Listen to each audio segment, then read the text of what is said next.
আসসালামু আলাইকুম। আজকে আমি গুঁড়া দুধের মালাই চপ মিষ্টি বানিয়ে দেখাবো।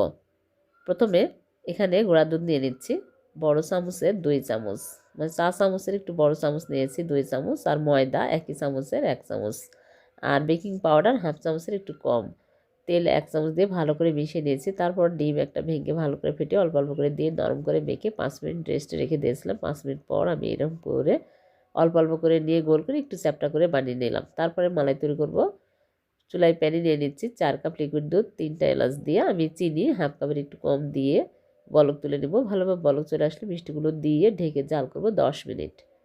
মাঝে মাঝে বাতাস বের করে দিতে হবে। 5 মিনিট পর ঢাকনা খুলে মিষ্টিগুলো উল্টিয়ে দেবো, আবারও ঢেকে দিচ্ছে। 10 মিনিট জাল করে নিয়েছি, হয়ে গেছে। চুলা থেকে নামিয়ে রেখে দেবো সারা রাত। পরের দিন সকালে মিষ্টিগুলো তুলে আপনাদেরকে দেখাচ্ছি।